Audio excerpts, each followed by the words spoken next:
Well, good afternoon, folks, and welcome to What's My Line? no, it's just Chris and another one of his wacky theme songs, which can only mean one thing. It's time for yet another Ball Publishing webinar. I'm Chris Beytes, editor of GrowerTalks and Green Profit magazines and the e-newsletter Acres Online, and I'm going to be your host for the next hour or so as we tackle today's topic. Well, you see it right there, adding beneficial nematodes to your pest control program. It's pretty amazing. The interest in and the use of biological controls is growing by leaps and bounds, and nematodes are an integral part of a biological control program. But they're living creatures, and so how do you use them effectively? Well, for that, we need an expert, and I have got one. She is Suzanne Wainwright-Evans, better known to one and all as the Buglady. Suzanne, are you there? I am here. Well, welcome, Buglady. I heard you kind of snort at my theme song music. Did you like that choice? I'm sorry. I just wasn't expecting that. Nobody is. I'm afraid some people tune out. It's like, whoop, wrong channel. But no, now you know this is the place to be. Now, Suzanne, one of the fun things about webinars is you can do them from anywhere that you have an internet connection. So where are you broadcasting from today? I am actually outside of Allentown, Pennsylvania, and I have taken over my husband's office so that I can have quiet from the dogs and cats. Beautiful. So no barking in the background, only the squishy sound of nematodes. That's right, because I actually have a bunch of them in packages around here right now. Now, and this is a new talk, you said, or at least a completely updated talk as of like yesterday, last night, right? As of last night, yeah, because I was actually shooting some photos last night of some other insects and nematodes and things, and some newer information from some research out of Cornell. Beautiful. So if you've heard Suzanne give this talk before, well, you haven't heard her give this talk before, not this talk. And, well, as far as me, your host, you know me, Chris Beytes. I'm working the controls from high atop the Ball Publishing broadcast studios just west of Chicago, Illinois, where it's finally below 90 degrees and 100% humidity. Thank goodness. Now, and we have to give a special shout out to our generous sponsor, BASF, who has made this free webinar possible. Thank you, BASF. And a quick note, this is for anyone who can't hear me right now. If you can hear me right now, you can just ignore me because you clicked on the proper link and you got yourself logged in. But there's always a few who send me a message saying, I can't hear you, and then I have to somehow type this to them, and I realized, wait, I'll just put a slide up. So hopefully folks are reading that, getting themselves hooked up, and they can hear my melodious voice.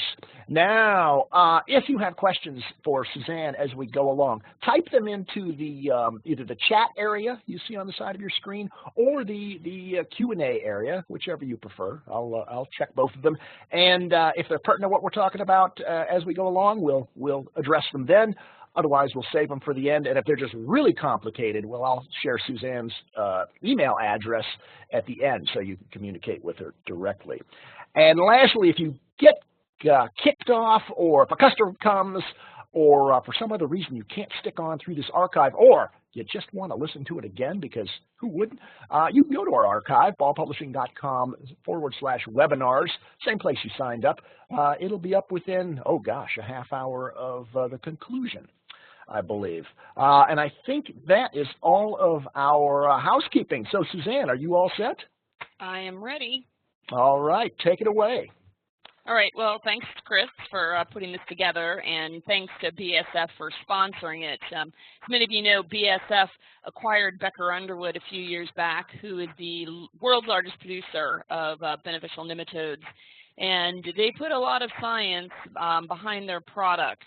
And I've been, well, I will say I communicate a lot with our research team because I'm always interested in the newest and latest information that's coming out. But with the growing want of information by growers, more universities are doing work with beneficial nematodes, and we're getting more and more research information every day, which I've tried to incorporate some of that into this.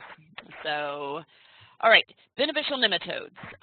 Most of you know this. This is nothing new. But for those that this is new to, A few things that are really nice about beneficial nematodes is they are exempt from EPA registration. And they are approved for use in organics, but this can depend on your formulation. And this is something that you're going to have to talk to your certifier about, because there are some concerns with some formulations that do have gels in them that hold moisture in for the nematodes while they're in transportation. So this is going to vary between product and certifier, so it's always best just to double check if the product you're using can be used. Another nice thing is there's no odor, there's no REI with them, and also this is a thing people over and over, this is the top 10 question I get, if I'm going to use beneficials, does that mean I have to stop using pesticides? That's absolutely not true.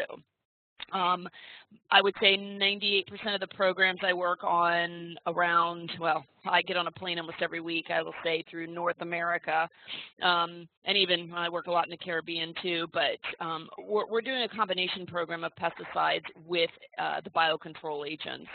And there's more and more information available today about compatibility, which I'm going to touch on that a little bit later. Now, one of the biggest reasons why beneficial nematodes are being used today is a simple fact of resistance issues, and the main driving force is western flower thrips. There have been a lot of issues with western flower being resistant to many of the insecticides on the market, not all, but many. And one of the things that when I am working with growers, they're like, well, what new insecticides are coming? What's new? What can we be using? The reality is there are not a lot of new products coming. Part of the reason for this is to get an insecticide registered today, it has gotten much more complicated due to the pollinator issue. And a lot of the insecticides in the pipelines, which were neonics, are not going to be brought to market. So it's going to take longer to get products registered and more expensive because we have to prove that there is the safety with the pollinators. So between insecticides taking longer to come to market, and the difficulty of all the testing with pollinator safety, there's just not a lot of new products coming. And that's why when people are putting together their program for western flower thrips and you look at what is working and how many times you can spray a crop in a crop cycle, it can be tough to put a program together, but if you put beneficial nematodes in your spray rotation, it will definitely take some of the pressure off the products you're currently using, and you don't really have to worry about resistance issues with the nematodes. Okay, what is a nematode? Basically, a nematode is I always like to say a non-segmented worm. It's a tiny, tiny little worm that lives in the soil. They're present in the soil all over. I remember when I was in college, we had to go out and just dig up clumps of soil and extract the nematodes out, and they're present everywhere. There are some concerns when you say nematodes to people, especially people in Florida, because there are bad nematodes too that can parasitize basically the roots of plants and damage them. But these beneficial nematodes we're talking about are very specific to insects and will not cause any problems for your plants or for your shipping. Okay, this is the basic idea of how they work. And, I always say with, working with my growers is, you've got to think like the insects to understand how to manage them. And understanding how nematodes work will help you use them better. So basically, up in the top, you have a nice white healthy grub. You've got my little pencil squiggly line nematodes. And the thing that people think, they think the nematodes are actually killing the host, but it's not actually the nematodes. The nematodes get inside of the insect body, and then they release a bacteria. And then the nematodes have a little nematode party on the inside, make babies. Those babies eat the inside, pick up the bacteria, and then basically they leave the host. Now, in this situation, I'm just using a basic white grub that you'd find in turf. But with things like fungus gnats and thrips, the hosts are so small that they really can't reproduce inside of the cadaver because it is too small. So you don't get a lot of reproduction with those smaller insects. Here you can see an image. Now this is fly larvae here, and these are not fungus gnat larvae. This is a different fly species. I spent some time working with the mushroom industry, but you can see around the edges of basically their maggots here, the nematodes working to get into the fly larvae here. Now the nematodes can enter the body through the mouth, the anus, or spiracles. Those are actually the breathing holes on the side of the insects down their body. So there's multiple entry points of how these nematodes can get inside of your host there. And the nematodes are the little white threads that we see on surrounding it, huh?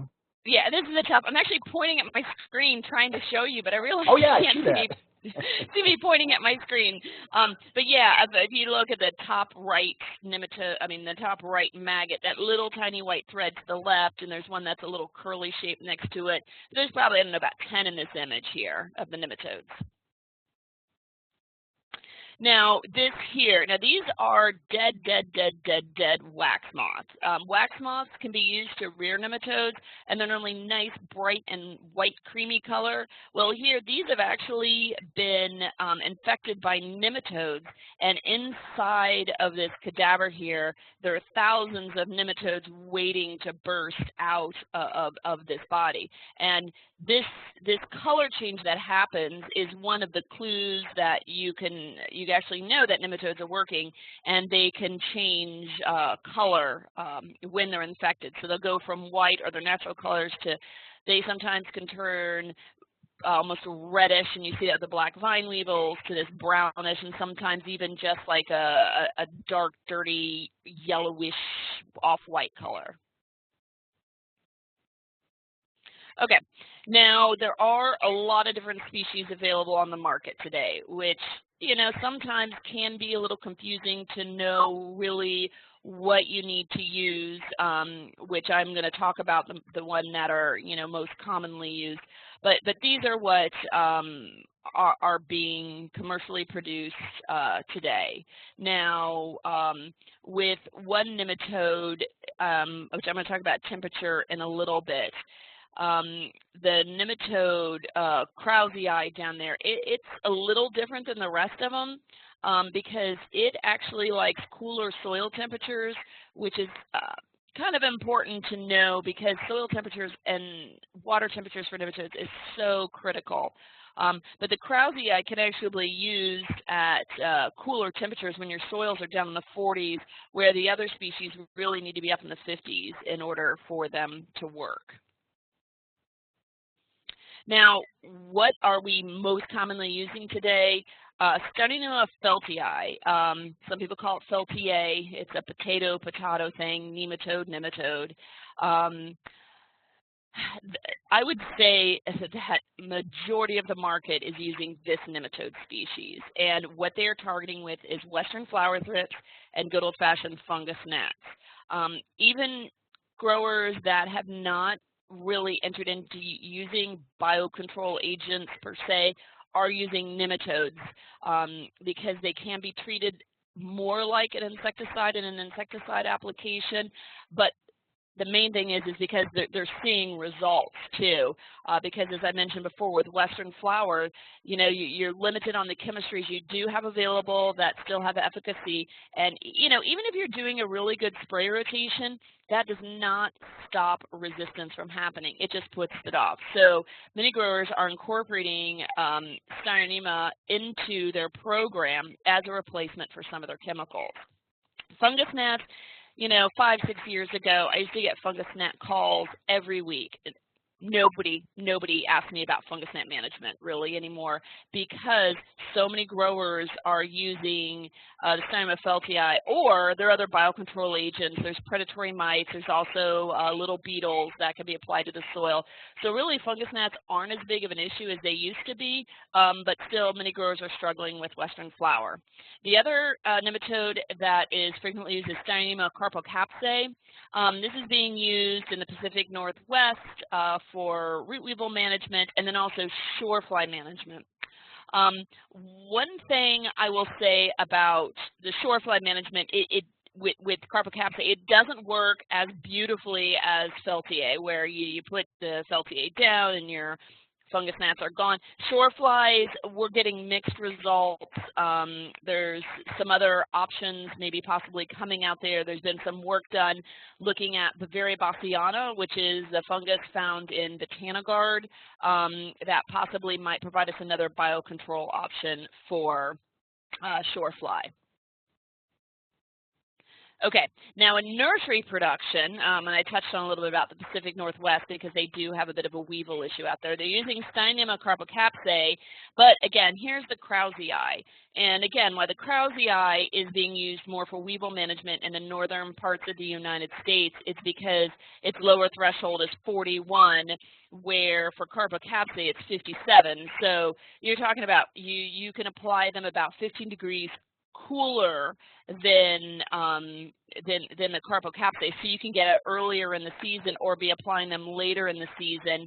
And again, this is targeting just the grub phase in the soil. And I will say, don't think this is just a nursery problem. I have seen black vine weevils in greenhouses feeding on things like impatiens.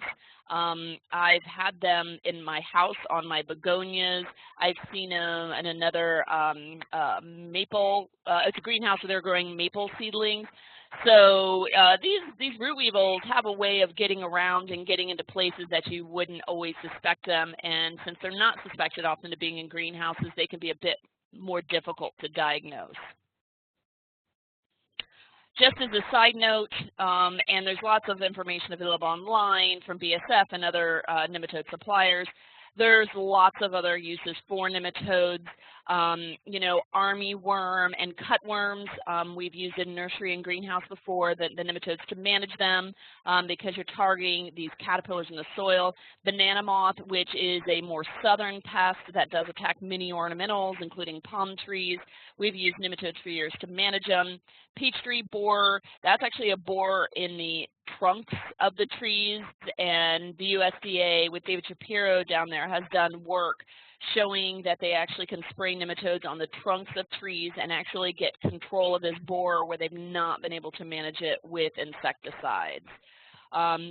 So, you know, there's lots of possibilities with nematodes. A lot more work is being done, like I said, all the time on how better can we use nematodes and what other pests can we target with them. Okay. This is, and I just had this discussion again last week and the week before and the week before. Understand when we're talking about using nematodes for thrips management, we are solely talking western flower thrips. And this is becoming more of a problem because people just see thrips and they assume nematodes will work on them. So nematodes will not work on your echinothrips. They're not going to work on your chili thrips. They don't work on banded greenhouse thrips nor Cuban laurel thrips. And you really, really, really have to know what pests you're dealing with. When, especially, anybody knows, you call me and you say, oh, I've got thrips, I'm going to be like, well, what kind of thrips?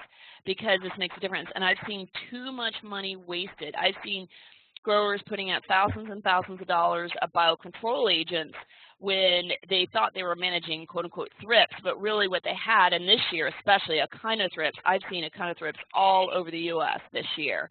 But the echinothrips, since they pupate on the plant, mostly on the underside of the leaves, the nematodes are never going to get in contact with them. They don't work on chili thrips because chili thrips are physically too small. Chili thrips are half the size of a western flower thrip, so that nematode can't even get in there. Banded greenhouse thrips, again, they're back up on the plant for their life cycle. And Cuban laurel thrips, you know, they actually cause leaves to fold on plants like tacos, so the nematodes can't even come in contact with them. And they also pupate right on the plant material. Suzanne, Stewart wants to know about tobacco thrips.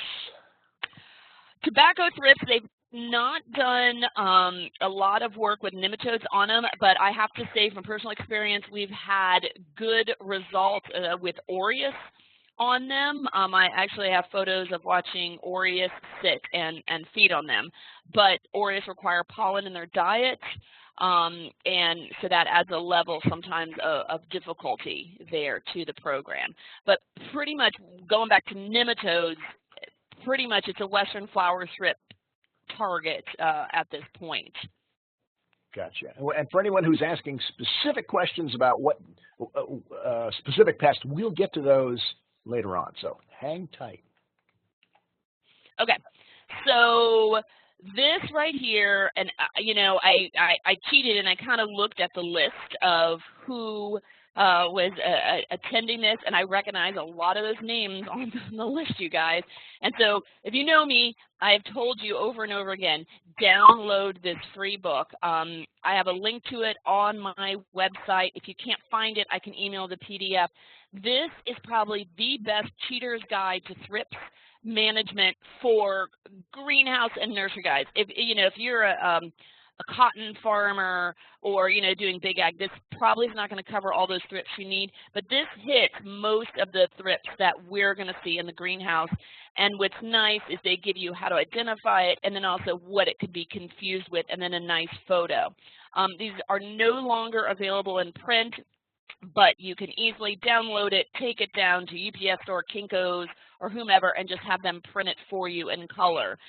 It's super helpful, and it's the best resource on Thrips ID. Now, it's not going to tell you how to manage them, but if you know what thrips you have, and you get with me, or you get with your extension agent, or you get with someone that you buy your chemicals from, or your biocontrol agents, we can help you manage the particular thrips, but we really need to know what thrips we're dealing with these days in order to have an effective program.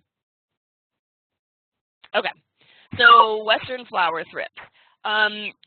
This is something that's not new. There's been work done since the 90s, and again, one of the things about this is even if you're on 100% spray program right now, you can just swap out one chemical application for a nematode application. I have been saying for years that nematodes to me are the gateway drug to biocontrol because they're easy to use, they're easy to get, there are many suppliers of them today. You can use the spray equipment you already own, and you don't have to be too worried about chemical compatibility. Now, we'll talk about that again a bit more later, but most suppliers have very good chemical compatibility lists. BASF has a pretty extensive one, and they are constantly updating it with products to know how they do impact the beneficials, and it's not only is it a spray thing, but also tank mixing and what can you tank mix together with nematodes. Okay, again, important part to understand that when your thrips, your western flower thrips happen, and again, we're speaking only western flower thrips here, the eggs are actually inserted into plant tissue. And then you'll have the two larval stages actually on the leaf, and then they'll basically start to pupate on the leaves, but then they actually will drop to the soil. Now, depending on your plant structure, and this is why I always say think like an insect, because if you're in a very open plant and it's dropping, it's a good chance it's either going to hit your bench or hit the floor. If it's a more of a V-shaped plant that may have some cups, just the most extreme of that is something like a bromeliad. They could fall into the cups in that shape.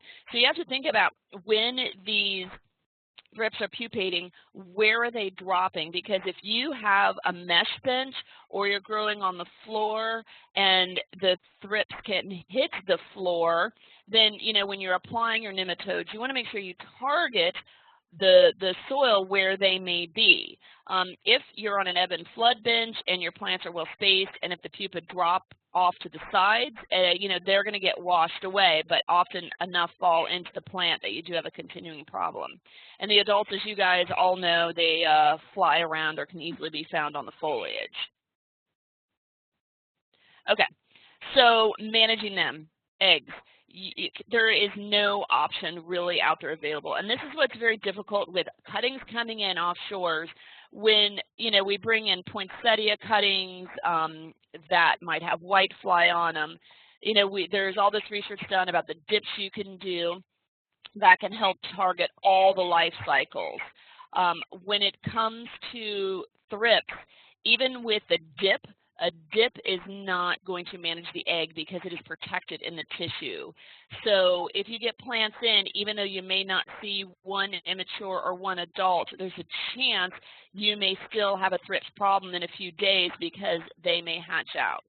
Now, for the early stages of the thrips, we do have biocontrol options and we do have insecticide options available that work. Same thing with the pre-pupa. Now the pupa, which again, we talked about dropping to the soil, really we don't have a chemical control option. And this is what up to about 15 years ago we were missing in a pest management program. We were just spraying and spraying and spraying and targeting the adults and the early instars in the plants, but we were never hitting that pupa in the soil. And that's what's great about the biocontrol options today of the nematodes, the mites, and the beetles, because they can be in the soil waiting to help target that life stage and break it. In the adult, we do have bio and insecticide options. Now here is a grower. This is here in the U.S. This is actually cut rose production. And what makes this difficult is these plants are in here for a long time. You get a lot of debris buildup on the floor and a lot of thrips in here because the thrips love the roses. But what he's actually doing here with his wand is he is saturating underneath all the roses and the soil down there because they realize that a lot of those thrips are dropping down to the soil there, and with having the nematodes waiting in the soil for those thrips pupa, then they can kill those pupa as soon as they hit the soil. And notice again, you don't really need protective equipment to be applying the nematodes out, which makes it much more comfortable for growers because man spray equipment can get hot. It can get very toasty some days. Now, fungus gnats, as I said, this used to be one I used to get questions about, but not so much anymore. But that's because so many growers are using nematodes for their management. Now, we all know what an adult fungus gnat looks like, or we should, but, we're having multiple fly species in our greenhouses these days, and we have different management approaches. So this is just kind of a quick review. Now, this photo, which I'm pointing to, and you can't see me pointing to, if you look at the top wing of that fungus gnat, and if you kind of, look hard, down through the middle of that top wing, you can see there's a vein and then it splits into a fork. That is one of the key diagnostic things to show that this is a fungus gnat larva and not a shore fly, not a parasitic wasp. Those wings are very distinctive on these. And also they look like little flies. Down on the lower right, this is a fungus gnat larva. One of the distinctive things about them is they do have that dark head capsule, which you can see at the top left of the photo, and they kind of slide along in the media. I found it's a little harder for them when the soil's really dry, but also if it's too saturated, they can drown. So they do like that happy medium in the middle of moisture. Now, the thing that makes it hard for growers is research has shown that they actually do come in the potting mix. That, I don't want to say you're set up to fail because you're not going to fail, but, even if you run a very clean operation, they're coming in the bagged media. And what happens is when the media is sitting around or even the media is in the pots, the females come in, lay their eggs, and they lay a lot of eggs. And then the eggs hatch. And then the larvae actually feed on the roots of plants in the soil. Now, with larger plant material, it's usually not that much of an issue. In a propagation system, it can be a very big issue because as your cutting is trying to send roots out, these guys can be sitting in there munching away on the root system. And I've seen earlier on, before people really implemented the nematodes, some pretty significant losses in propagation due to fungus gnat larvae. The other thing is they actually can vector diseases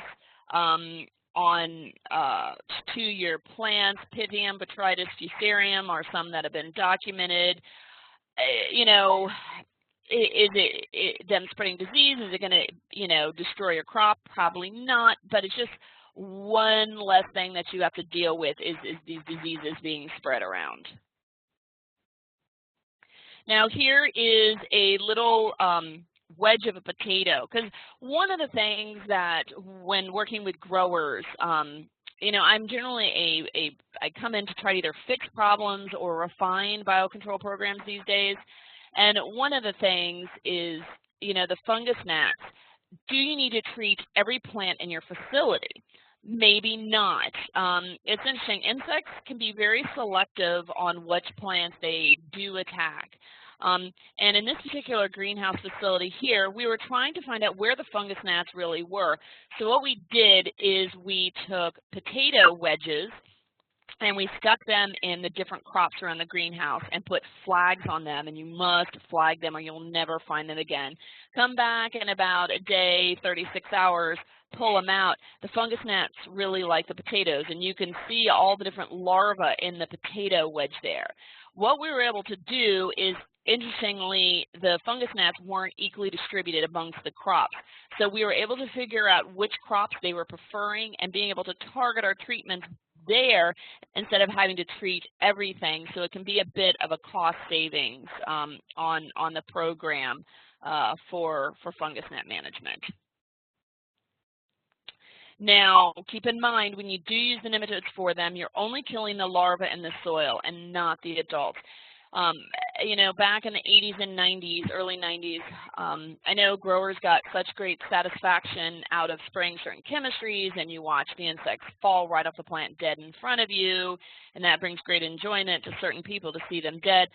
That's not what's going to happen here, because remember, you're really targeting the larvae in the soil. You're not treating for the adults, and it really takes about a week for the adults to die off because their adult life stage is about a week. So, you know, have realistic expectations of you're going to spray it, and then really you should be checking, you know, putting out new sticky cards in a week, and then check a week after that to make sure you're getting the results that you're expecting.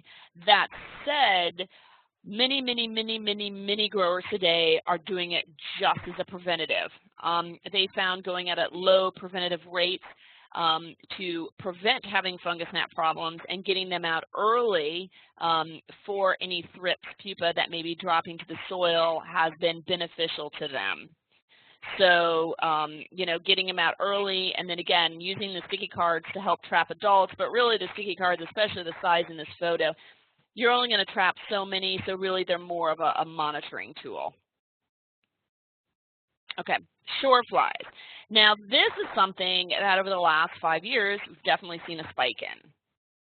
Now, shore flies look different than fungus gnats. Remember what we saw before, looked definitely like a gnat or a mosquito. This guy looks like a tiny housefly, but see how it's got iridescent wings? And if you look really kind of squinty, you can see there's 5 white spots on its wings there. That is how you know it's a shore fly and not a fungus gnat or other fly species. So look for those white dots on the wings of the fly there so that you know you're definitely dealing with shore flies, because the treatment for shore flies and fungus gnats are different. Shore flies tend to like a bit wetter of conditions, and I should put an asterisk there because I think it used to be that way.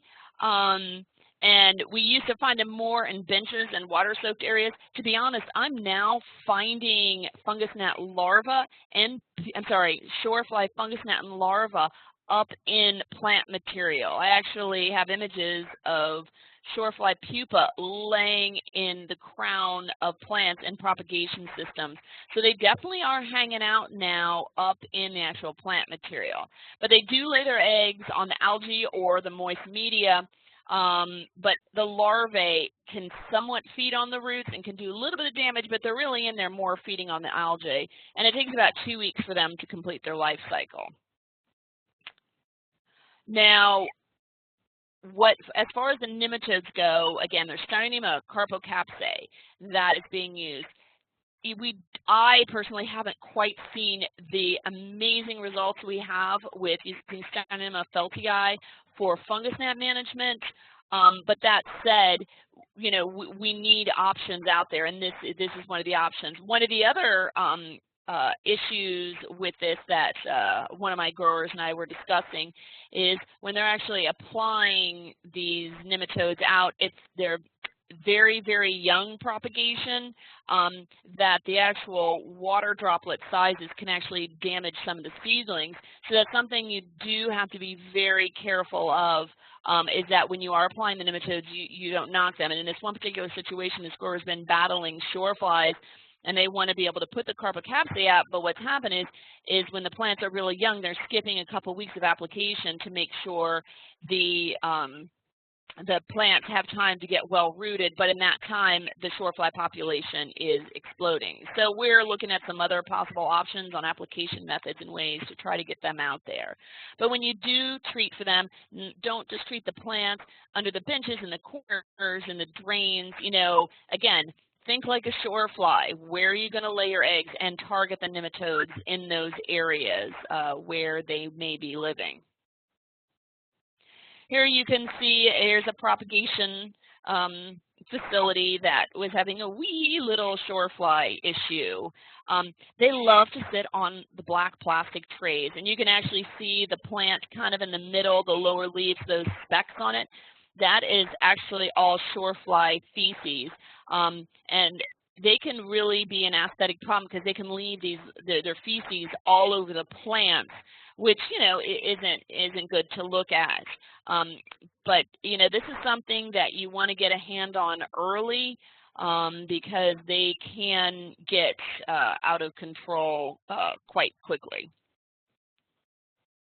Okay, nematode storage.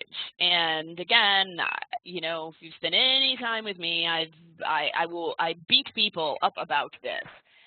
You really need to store your nematodes properly, and just throwing them into your refrigerator where your lunches and your soft drinks are really isn't good enough. Now, if you're getting your product in and using it within a few days, it's not as big of an issue. But for growers that want to buy larger shipments, be able to store them, have them on hand, you really need to make sure your fridges are around 40 degrees. The problem with storing them with food is not that they're with food, because, as I said, I mean, I've got nematodes in my fridge all the time. It's not a contamination thing at all. It's that every time you open that door, then the temperature is going to change in that fridge, and it's going to go up and down and up and down and up and down. And you really want to keep your nematodes stored at a constant temperature. The producers of nematodes have worked really hard to keep your nematodes at a constant temperature till they arrive to you. BASF has gone through a lot of changes in how they ship their nematodes. They've relocated the nematode facility here in the U.S. into New Jersey to make sure their shipping time is less, that the product is kept consistently cool, so that when you get it, it can be as best as possible product. But if you get it and put it in your fridge and it goes in at 40, but then someone stands there while they're getting their lunch out and your fridge goes up to 50, your nematodes start to warm up, then you shut the door and it cools back down, and this goes on all day, it can have some impact on your nematode quality. So either, you know, have a dedicated fridge for your nematodes, which, by the way, nematode storage temperatures are different than if you're trying to store other biocontrol agents like predatory mites, which typically you don't want to do, but I know sometimes there's emergency situations, but that's a whole other presentation on how to emergency storage of biocontrol agents. But with the nematodes, again, you know, some growers, what they do is, because you can generally get them in 24 hours drop shipped from most vendors, is, you know, just order them when you need them. And that's another way around not storing them. But, you know, please don't let me come in and find your nematodes sitting next to, you know, your 2 liter of Pepsi and your ranch salad dressing, because I'm going to take a picture and put it in one of my presentations. Okay, application methods. There are lots of ways to apply nematodes today, and that's one of the beautiful things about them. You know, I even have watering can on the list here. That's how the interior scape industry often applies them, is they literally take a spoon out of the package and stir in water and water them out. Some growers are using backpack sprayers, which can be good for propagation areas that are smaller. Some of my growers are actually using the Miracle-Gro Hosen sprayer. There was a lot of checking done by I will bow to her brilliance, Julie Gresh, who is with BASF, who's done a lot of great work with nematodes.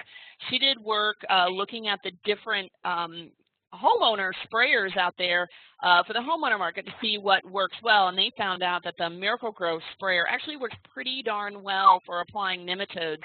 And why some of my commercial growers have chose to use this is just because of simplicity. You can put the nematodes in, hook it up to a garden hose, and just tell somebody, here, go cover this area. And so it's made things very simple instead of having to get out, the dosatron and make the concentration and do all that. So for some people, that has been a better suited for their type of application. And I do have the old Becker Underwood how-to sheet. If you are interested in that, you can always just drop me an email, and I'll be glad to send it to you. Some people use pump-up sprayers, and I actually saw that last week, someone doing that. But injectors, that's probably the more common way, if people are using an injector with a sprayer to put them out. One of the key things is to keep your PSI below 300 because you do not want to basically crush your nematodes, but typically that hasn't been an issue with growers.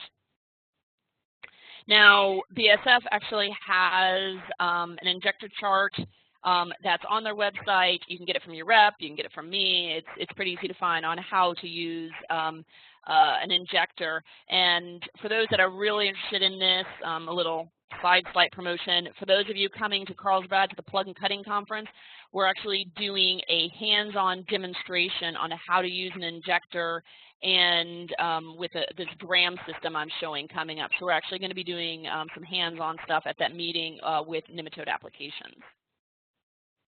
So here's another system that a grower is using.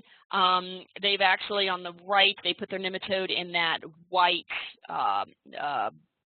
square tank there with their injector on top, and then they hook it up with this sprayer on the left. That's a little trigger sprayer, and they're applying them out that way. That's another way that's being used. Here again, now this is a pretty empty greenhouse, and this is actually a research greenhouse, but when they want to target specific trays, they're just using this simple pump-up sprayer here to apply their nematodes out. Another thing growers can do is here's a boom sprayer, and you can see these rotate. Since filters are an issue with applying nematodes, they actually have spray heads on here that the filters aren't in. So instead of having to remove the filters each time they do nematodes, they can rotate to the nematode head on this boom for their nematode applications in this greenhouse. Then we have a couple of quick questions that might be timely now. Jeff wants to know if it would be good to apply nematodes when they stick their cuttings using the overhead watering spray on the conveyor line, the sticking line. If I could wave my magic wand, I would have everybody do that, because I mean that's ideally a great time to do it, and I've got some data coming up showing that they will survive for quite a while in that soil. The concerns have been and I'm going to touch on the stuff coming up, but keeping your concentrate of your nematodes cool. People are concerned sometimes about waste because there is a lot of water runoff there, but I have seen systems where people have made it work, and they have it run through some clear water and then nematodes and then a little clear water after that, and that would be amazing if growers could do that. Very good. Jeff, you're on the right track there. And John wants to know, and this may be one of those it depends answers, how much nematode would you put into one of the Miracle-Gro style sprayers? Well, yeah, just email me and I'll give you the fact sheet, because it depends, because how much do you want to put out, what rate are you using, there's a lot of variables there, but just email me and I'll send you the sheet. Just say, hose sprayer sheet, and I'll just email it right back. All right, and probably the same thing then when using a hose-on type sprayer. I guess that really is what we were talking about. The Matthew wanted to know that. UV exposure. Dan wondered if there's any issues with UV exposure. Yes, which that is kind of coming up, but I'll tell you right now, yes. You know, nematodes, think about, again, be a nematode. Where do you live? You live in the soil, in the dark. You really don't like the light. And UV desiccation is a problem with putting them out. And I'll show you how one grower solved it. And again, they have an ideal situation, which we don't all have. But yeah, we'll go forward and I'll show you the stuff. All right, we'll get back to your questions, folks. Okay, boom, here's the picture. So yes, waving my magic wand of every grower could have a facility like this. This is actually in the middle of the day, and they've pulled their curtains, and you can see the injector on the boom sprayer. These guys apply nematodes once a week for their Western Flower Thrips Management Program, and they have the ability to do this in the day because they can pull those curtains. If they did not have those curtains, there's no way they could do this during the day because those nematodes would probably, a lot of them would get killed because of the UV sunlight and desiccation. That's why nematode, if you don't have curtain options, applying nematodes super early in the morning, you know, I've growers going in at 5 in the morning to apply them, or in the evening. But evening applications can be an issue because you really don't want plants that have disease issues to sit wet overnight. But yeah, this is the magic wand waving that photo of perfection. Now, when you do have your nematodes in your stock solution, they do settle out. Gravity, they kind of, you know, float down to the bottom. And so some people have come up with mechanical ways to keep them agitated, but you do have to be careful you don't heat the solution up. So that's why a lot of people, and that's why I put the little asterisk there, have gone more with air circulation. And this little image on the right, one of my smart growers basically put this together, drilled hole, and they pump air into this pipe, and then they drop it into their 5-gallon bucket of stock solution, and it keeps the nematodes in concentrate better in there so they don't fall out, but it also adds oxygen to the water. Because one of my other favorite things is, you know, think of nematodes as like goldfish. You wouldn't leave them out in the sun. You wouldn't, you know, put them in just a cup of water and not provide oxygen with some kind of bubbler for them. And you also, which I'll talk about in a second, you wouldn't take goldfish that you just brought home from the store and dump it right into your tank. You always have to float to that bag in the water to get the water temperatures more to equilibrium because you don't want to shock the animal there. But one thing growers can do, you know, you can do a PVC system like this. You can also use a fish bubbler, which is something a lot of growers do. It's the bubblers you use when you're going fishing and you have your bait minnows in a bucket. So a lot of that stuff could be purchased at a tackle store or places that provide fishing equipment. Now here, we're back to this sprayer I showed you before. They actually have this, it's a little paddle on the bottom of the thing, of the rod here, and this drops into their square tank, and that's spinning when they're doing their nematode application here to help keep the nematodes in suspension. They have really nice cold water there, so they're not worried too much about the oxygen level. But their main issue was the agitation. So they're not actually bubbling their nematodes in the situation. They're just putting them in, using the stir, and getting them out fast. But again, water temperature really helps in there because it's cooler and there's more oxygen in there. Now, DRAM has come up with here's a product, and you just don't have to think about this. You don't have to build it. And it's actually taken them a while to develop this. It's a bucket kind of in a bucket, but what happens is it adds a bubbling water in the system so that it keeps the nematodes agitated it keeps them in the water moving, and it also provides oxygen. Now, one of the key things, because I heard several people say, oh, well, I can just build something like that. When I was talking to DRAM, they said one of the problems they had with the early prototypes is when the air is being pumped in, if the air got compressed at all, it made it hot and it would heat the solution up. And so they had to do a lot of engineering on this to how do you keep it from heating up, because if it gets hot, it can kill your nematodes. And that's one nice thing about this is you don't have to worry about the heat. They also, it can run on a battery, which I asked them about that too, if that would heat up, and they said no, they've not had problems with that. So it does plug in, or you can have a battery so you can transport it around. But the key thing here is it keeps your solution from getting hot. They also now have a larger version of this, that same kind of thing. It's got the aeration and agitation if you're using larger applications of nematodes, but that bucket system is probably what most growers can use. And Chris wants to know, and another Chris, not this Chris, although I'm curious, how about the built-in water recirculating system that comes in high-volume sprayers? Is that adequate? I think it would depend on the system. Now, there's some research out of Canada where they've actually found that the nematodes are sticking in some of the tanks. And so you'd think you're getting all your nematodes out, but they're actually adhering to the plastic. And they were using, actually, you know what, I think they were using, what was it, the built-in rinse system in some of the spray tanks. So I think it would really depend on the particular unit, and that would be a better question for the manufacturer, or maybe, you know, one of the tech guys at BASF on the equipment there to see if it's adequate enough. But you got to make sure that you also get oxygen into the water too. That's the other component there if you're not getting them out fast enough. Okay, so getting the most out of your nematodes. Irrigate before and after. This isn't a be-all, end-all, but it sure does help. If you're spending the time and the money to put the nematodes out, you might as well do this. Apply early morning or late evening to avoid that UV surfactants. I'm a big fan of surfactants because surfactants will help the nematode penetrate the soil better as soon as those nematodes get in there and make the soil more evenly mixed. More evenly moist so that those nematodes can slide around in there. Use a bubbler to keep oxygen in the water, and also the bubbler or an agitator to keep the nematodes from settling are definitely critical here.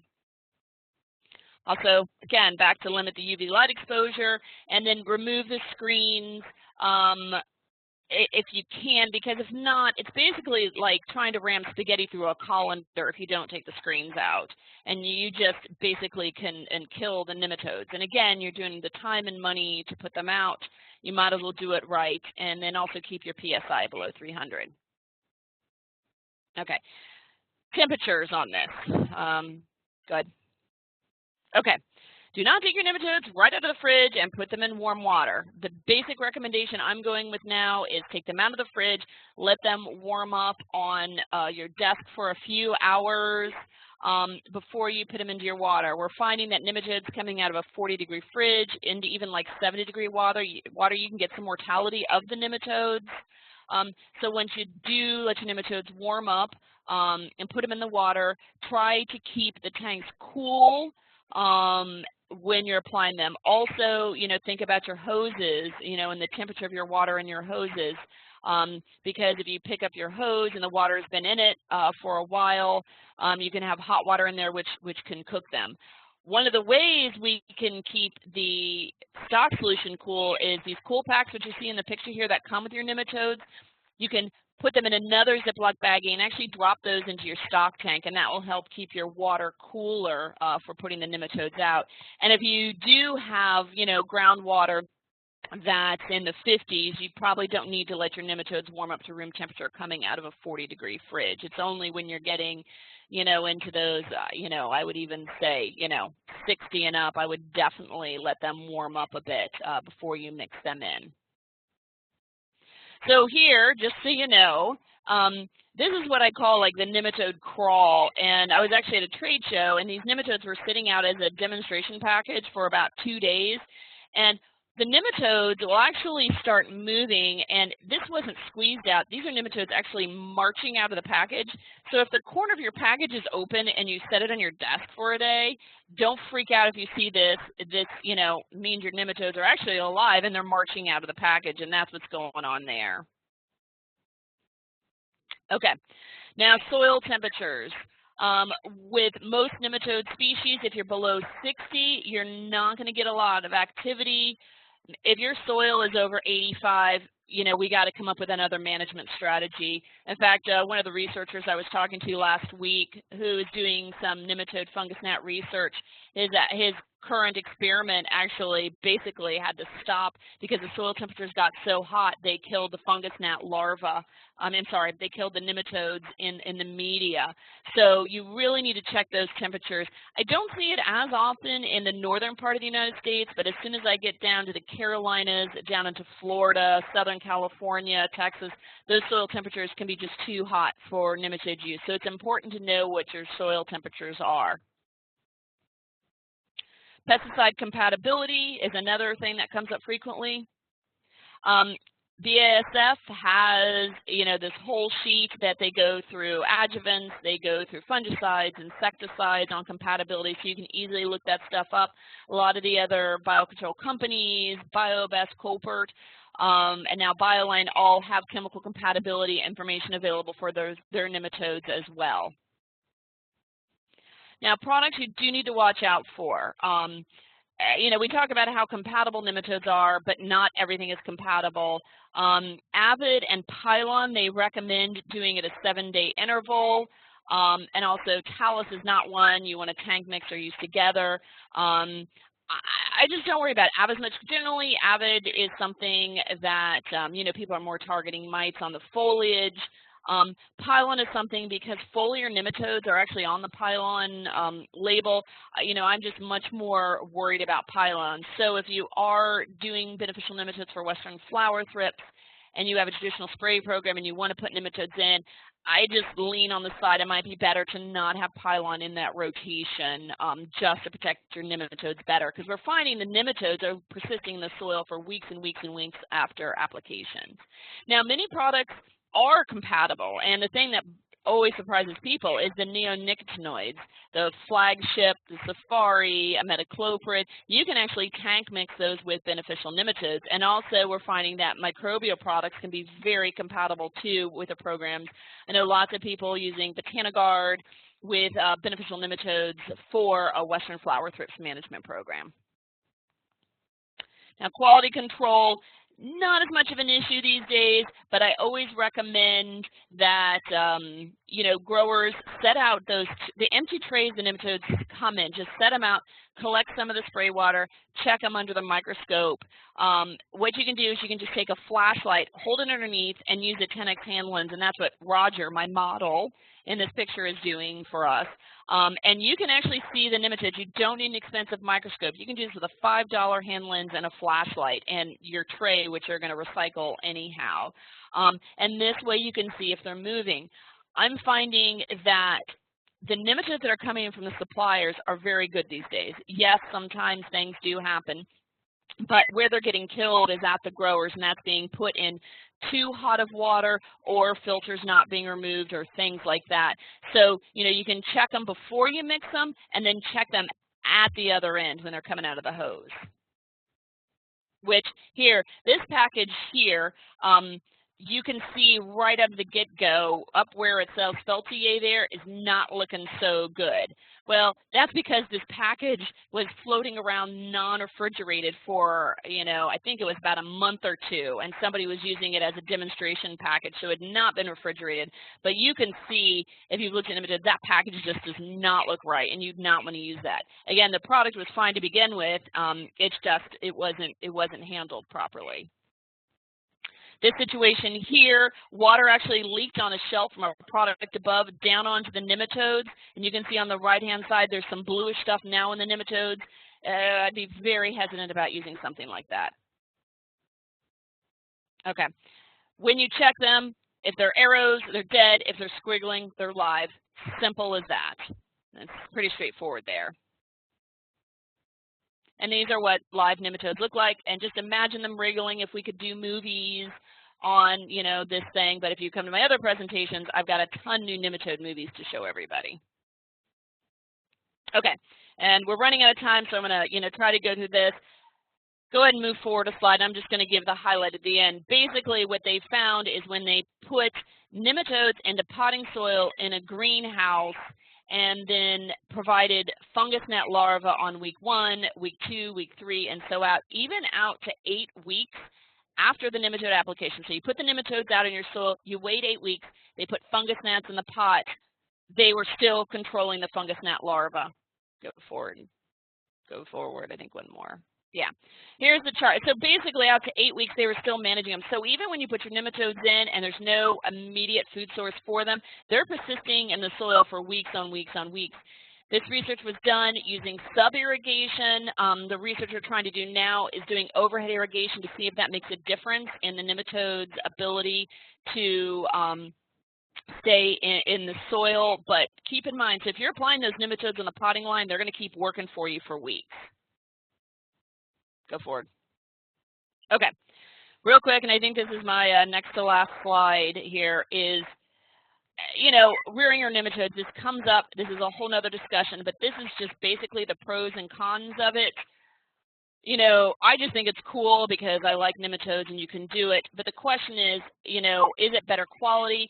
That's not necessarily true. Research has shown both ways, that sometimes the commercially reared nematodes actually outperform nematodes that are reared on cadavers.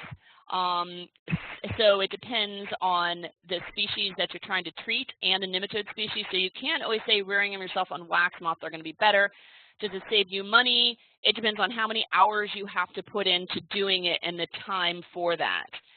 The cons, you know, all my growers, it's like, really, you need another job to do. You do have to be careful because there is a special aroma that goes with it. There's questions about rates. How many are you really putting out? It takes 2 weeks to produce a batch. And then once they're produced, you have to use them right then. You really do not want to store them. So I just say it depends on your type of growing operation. For some people, this may work, but I'm finding most growers, this really isn't ideal for their situation. So it's easy to get started. You know, just, is there a nematode that works for the pest you want to target? Is temperature going to be an issue for you? Check that. Check your spray records, which really for nematodes is not as much of an issue, but if you've just done like a pile-on application, you know, you're at least a week out, make sure you're able to store them properly and follow the directions on how to apply them, and you should be good. Okay, 1 minute over. And look, we got to the Buglady. Bug help, 25 cents. Actually, free to you out there. So let's, for those who want to stick on, let's bang through a few of the questions because there's some interesting ones here. Kathleen wants to know, Susan, would nematodes help produce a population of daylily leaf miner? Welcome to my yard. I am loaded with daylily leaf miner. Probably not. You would really, and in order to get nematodes to work on leaf miner, and they have done work on that, it actually, you pretty much have to have them in a fog house, which isn't going to happen. For some reason, daylily leaf miner has just kind of been overlooked, and they didn't really put a quarantine up on it. And, you know, I live in the middle of nowhere, and I have it in all my daylilies now here at my house. And I don't know if anybody's doing any research on it or not, but the answer, I highly, highly doubt it. All right. John wants to know, how about oriental beetle grub? Which nematode would you use? Oh, I think oriental beetle grub. I gotta that's probably gonna be. And you know, actually, the best place to look for that, because I don't work a lot in white grubs in terms of, but Rutgers has done extensive work on that. Albert Kuppenhofen is the guy to look up because generally for most of the white grubs they are using bacteriophora, and my guess is it would be bacteriophora because that's the one they're looking at that they're using for European chafer and Japanese beetles. So yeah, my gut instinct is bacteriophora, but that's not a pest I've done a lot of work with. All right, and Dan wants to know. Dan seems to know what he's talking about. This is an interesting question. Is there anything new on S. Fetlii efficacy in the canopy against western flower thrips, or is that still anecdotal? Well, okay. So, you may want to explain that question a little bit, too. Okay, he's asking about using Styrioma feltii, which we use in the soil for fungus gnat and western flower thrips pupa, using it on the canopy. And this is talk about put a bunch of entomologists working on that in a room, and it is always a heated debate. The nematodes can infect adult western flower thrips. It's kind of like shooting fish in a barrel in a way, because you're spraying out these nematodes and you've got to get it right on target with that western flower thrips to be able to get it in there. I personally think that's what more is happening is when growers are more sprinting the nematodes. They think they may be targeting some of the adults, but really the nematodes are killing more of those pupa in the soil. Now this is where surfactants come in, because if you're using a surfactant with your water, when that water droplet goes out, and yes, I'm using my hands to explain this, and it's so frustrating you can't see me. If you just put out a ball of water, you know how it stays in a ball that's very tight. You add a surfactant, and the ball spreads out more, and you get more surface coverage. So if you're spraying nematodes into the foliage to try to target the adults, you need to use the surfactant, because your chances of that water hitting a nematode get much greater because you're covering more surface area. But you also need to keep that canopy in extreme high humidity and without UV sunlight for a few hours, which again can be challenging. If you had this ideal situation, you could pull complete back out curtains, you could keep the leaf surface moist, you use the surfactant, you used a good rate of nematodes, you probably could get some infections of adults and killing them. The reality is 95% of growers don't have that option. So really, I'm always more of the sprinting kind of method. If you can hit a few adults on the way down, great. But if not, you're really going after those in the soil. All right. Javier wants to know about nematodes to control western flower thrips on an outdoor rose crop, especially when the temperatures are hot, 85 to 90 F. And you mentioned temperature. Well, that's air temperature. You got to look at what your soil temperature is, because that's really where you'd want to target them. And outdoor roses, honestly, you could use nematodes in the soil, but I'd really be looking at incorporating aureus into the program and using, like alyssum and things like that, which the aureus will breed in, because aureus, which is the minute pirate bug, it just naturally loves roses and does a really good job on western flower thrips. And also depends on where he is. I found a new delicapoted fly in roses that really is carrying up western flower thrips in North Carolina. So there are other beneficials that are outdoors that will help you. All right. Matthew wants to know, we were talking at different mediums, how about rock quartz substrate? Nope. Core? No? Nope. No.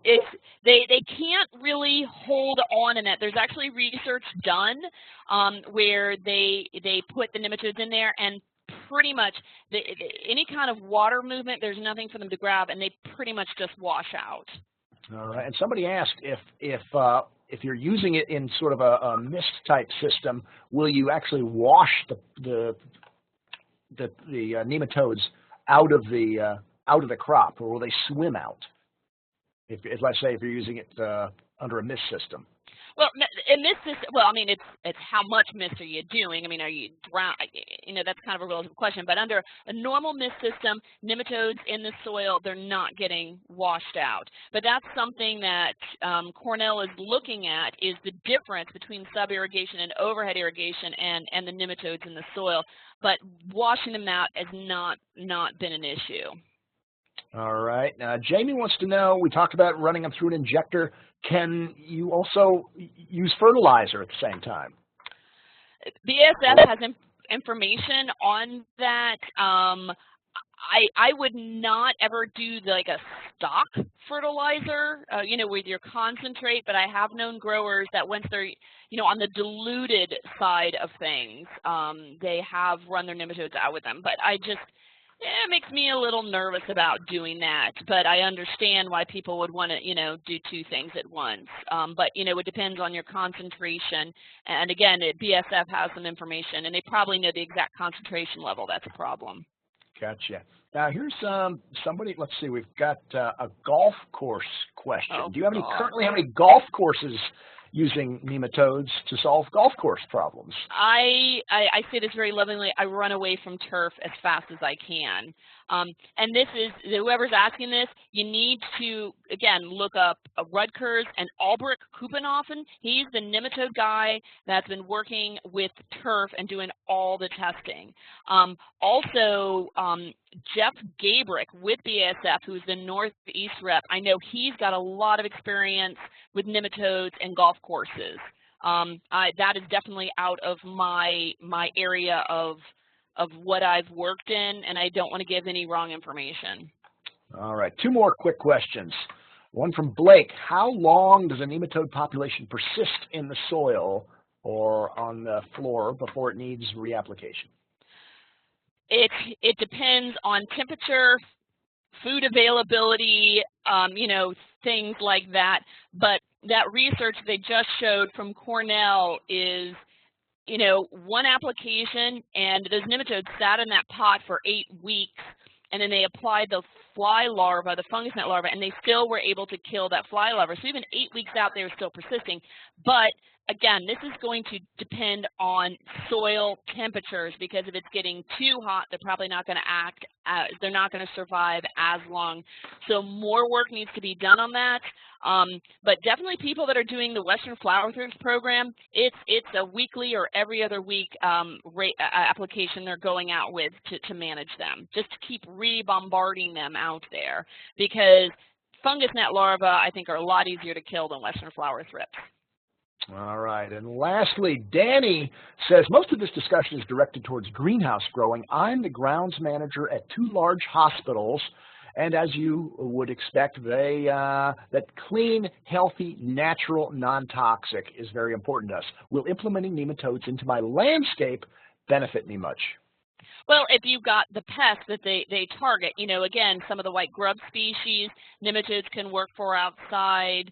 I've actually had a situation where someone had used impatiens, believe it or not. Some people still plant impatiens, but they need a lot of water, so they were irrigating heavily, and they had fungus gnats in the landscape, and they were such a high population, it was a problem. And we applied nematodes right out there, and the nematodes took care of the fungus gnats in that particular situation. But nematodes are being used in farm field production. It's just, what pest do you have, and is there a control for it? You know, fleas, nematodes are being used more for flea management. So yes, there can be, but it depends on if you've got a pest that a nematode will work for. But that's great. You've given us the fundamentals of how to use nematodes. Now we just have to wait for one to come out to handle every bug we have to deal with. And I'm sure the researchers are working on it. We can dream, right? Yeah, I'm sure they are.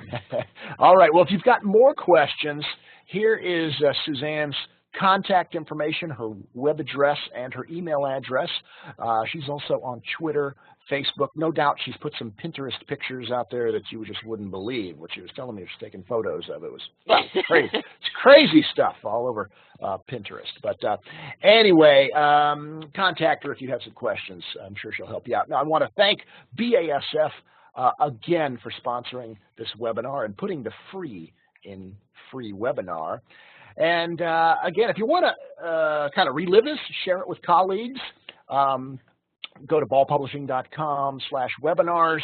All of our archives are out there, and you can sign up for any new webinars we have coming along as well, and we'll get it out there as quick as we can.